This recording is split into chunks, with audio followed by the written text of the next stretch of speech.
আসসালামু আলাইকুম রহমতুল্লাহি ওয়া বারাকাতুহু। সবাই কেমন আছেন? আলহামদুলিল্লাহ, আল্লাহর রহমতে আমি ভালো আছি। গত রাত্রে খুব বৃষ্টি হয়েছে। এর আগে দিয়া তো আমাদের এই জালটা ছিল, যার কারণে এটা পাতা হয়েছে।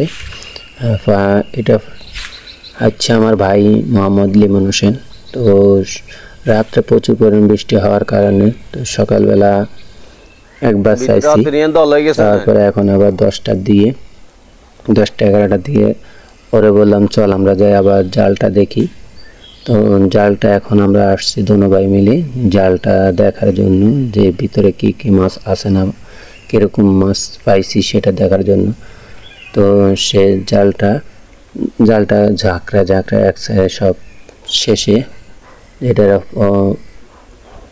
হতিন করা, এই হতিনের মধ্যে মাছগুলো সবগুলো একসাথে করে নিয়ে আসছে।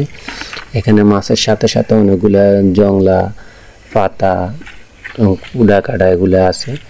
তো এগুলা থাকার কারণে বেশি অনুভব হইতেছে, যার কারণে বেশি দেখা যাইতেছে। তো এখন যা মাছ আর কুড়া মিলে সবগুলা বালতির ভিতর রাখা হয়েছে। এখন সেগুলাকে আস্তে আস্তে রিপেয়ারিং করি। তো জালটাকে এখন আবার জালটাকে বাঁধি, আবার ধুই দিব, যাতে পরবর্তীতে মাছ ঢুকলে আবার এখান দিয়ে না বাইরে যায়। এই জন্য এটারে শক্ত করে ভালো করে হেঁচায় বাঁধি, ধুই দেওয়ার পরে আবার সুন্দর মতো জালটা চেক করে কোনো রকম কোথাও বাঁকা বোকা আছে কিনা, যাতে কোনো রকম বাঁকা থাকলে আবার ভিতরে বাঁকা থাকলে মাছ কিন্তু হতিনের ভিতরে হাঁদাইতো না। তো সেটা চেক করার পরে এখন আমরা মাছের বালতি নিয়ে যাচ্তেছি। এখানে আমরা বালতি ঢালি, সবসময় ঢালার পরে এখান থেকে আমরা মাছগুলোকে বাছাই করি। যে মাছগুলো খুব সুন্দর সুন্দর মাছ, যে পুঁটি খুব সুন্দর সুন্দর বড় বড় পুঁটি, পুঁটিগুলো দেখতে খুব সুন্দর লাগে। পুঁটি, খইয়া, তারপরে ওই ইসা, ছোট ছোট ইসা মাছ পাওয়া যায় খুব সুন্দর সুন্দর, যেগুলো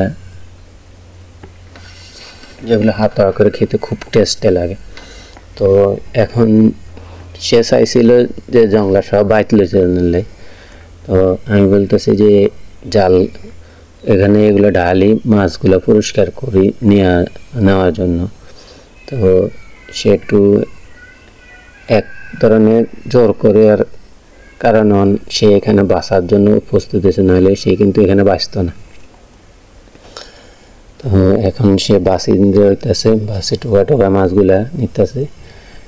এখানের মধ্যে খুব ভালো ভালো মাছ পাওয়া যায়, মাছগুলো খুব চোখা প্রত্যেকটা মাছের পেটের ভিতরে ডিম পাওয়া যায়, কারণ এই সময় মাছগুলোর পেটের ভিতরে ডিম পাওয়া যায়। আর এই ডিমওয়ালা মাছগুলো খেতে খুব সুস্বাদু। তো যারা আমার এই চ্যানেলে নতুন, অবশ্যই চ্যানেলটা সাবস্ক্রাইব করবেন এবং পাশে থাকা বেল বাটন ক্লিক করবেন, পরবর্তী ভিডিও সবার আগে আপনার কাছে পৌঁছে দিতে পারি।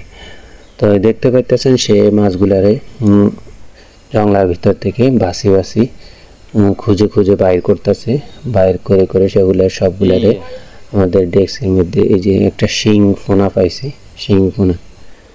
শিং ফোনাটা ছাড়াই দিচ্ছে সে, কারণ এটা খুব ছোট শিং ফোনা। তো এটা বাড়িতে নিলে কোনো লাভ হবে না, যার কারণে এটা ছাড়াই দিচ্ছে, যাতে ভবিষ্যতে এটা আবার বড় হয়।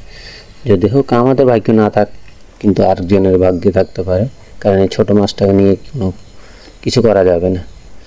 তো এইভাবে খুঁজে মাছগুলো টোকায় নিতেছে। এই যে খুব সুন্দর সুন্দর পুঁটি মাছগুলো প্রত্যেকটা পুঁটি মাছের পেটের ভিতরে ডিম পাওয়া যায়। এই ডিমওয়ালা মাছগুলা খেতে খুব স্বাদ। এগুলা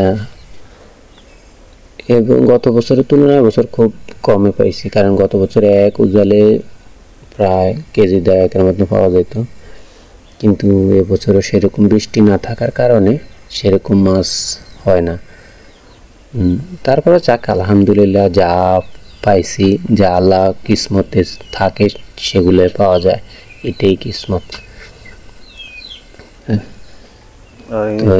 সবাই যারা আমার এই চ্যানেলে নতুন, অবশ্যই চ্যানেলটা সাবস্ক্রাইব করবেন এবং পাশে থাকা বেল বাটন ক্লিক করবেন, যেন পরবর্তী ভিডিও সবার আগে আপনার কাছে পৌঁছে দিতে পারি। ভালো থাকবেন, সুস্থ থাকবেন, আল্লাহ হাফেজ।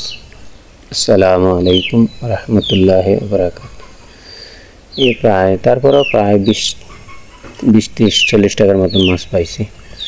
ওকে, আল্লাহ হাফেজ, সুস্থ থাকবেন, ভালো থাকবেন।